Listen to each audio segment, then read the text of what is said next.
Every week we get the same question, just different versions of people asking where should they live in Seattle? The honest answer is it depends because the suburbs are totally different and Seattle is not just one place. Each of these suburbs we're going to be covering today has its own distinct personality and benefits as well as risks. So today we're going to take you through 4 distinct suburbs in Seattle, and you can decide if it matches your vibe, your budget, and your lifestyle. So follow along with us and find out which suburb is right for you. Kat is over here free balling her baby. No lid. No freaking lid, folks. We just living. Yeah, it's a raw dog in our day over here. You only YOLO once. First suburb that we are diving into is Shoreline. It's the closest to Seattle and on the north end, and they actually just put in a brand new light rail station, which makes it about 20 minutes to get downtown. So with an average median price point of just about $800,000, this is a meaningful discount considering that you have shorter commute times compared to Edmonds or Lake Forest Park, which also have higher median list points. Shoreline vibes are down to earth. You're gonna see a lot of natural gardening. And fun fact about Shoreline, it is covered by water on both sides, with Lake Washington on the east and the Puget Sound on the west. Who is Shoreline actually good for? Good question. Anybody who wants to get to the city quickly, that would be a great place to land. And they have a lot of new development when it comes to condos because they're trying to develop this downtown area, a hub. Yeah, I think where Shoreline has gotten overlooked has been in that lacking of that downtown infrastructure. Like there's not great gathering places, community spaces there, but there are parks that have been revitalized. There is a great community school, like Shoreline Community College is there. Yep.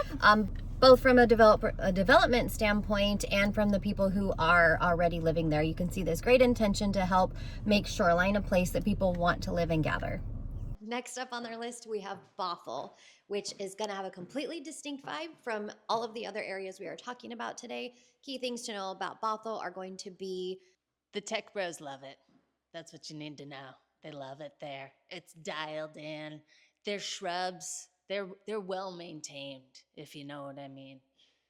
All right, as far as the vibe check with Bothell, yes, the tech bros love it, but it's going to be pristine. So maybe you're not techie, but you still want the quality that Bothell has to offer. You're going to find great options when it comes to housing, as well as restaurants and community parks. So the biggest trade-off in Bothell is going to be your price. What you're going to have to pay to get into those pristine villages are going to be way more expensive than probably Shoreline or some of the other locations that we're covering today.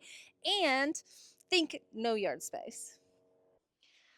So while the average median price point for a home in Bothell is closer to that $900,000 price point, another piece to consider is commute time. It's definitely going to add a little bit more time to commute if you are heading south to Seattle from that Bothell position. However, if you are a work from home person or commute is not a factor for you, Bothell remains a good fit. If it is a deal breaker, there's definitely going to be some other fits on our show today that might be a better consideration for you.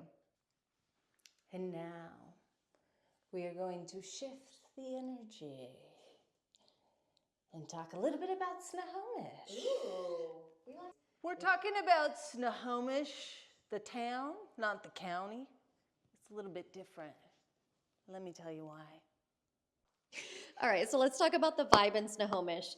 It certainly is going to be not for the weak sauce. The shopping is robust. Robust balls. Very similar to these balls.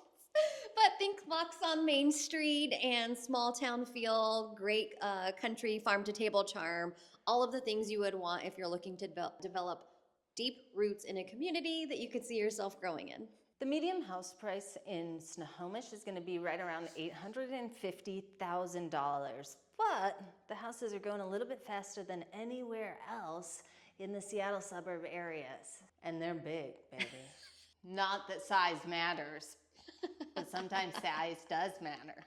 Also included in your price point when you're shopping in Snohomish are going to be larger lots, bigger acreage pieces, as well as more spacious zones within the home, such as multiple car garages, spaces for RVs and toys.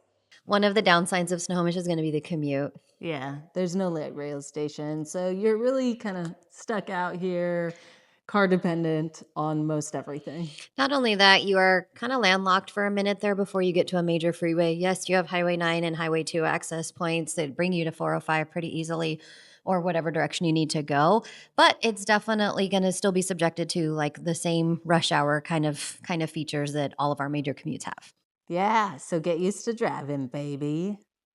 Okay, if you've made it all the way to the end of this video, I'm proud of you. Yeah, but it also means that you probably should give us a call. Yeah, it sounds like you might want a little more, and by no means was this a fully, covered episode. There's so much more ground to cover. I think so. We may need to do a part 2. Part 2 coming your way soon. So follow along, hit the subscribe button so you never miss another episode. Thanks for watching. Bye. Bye.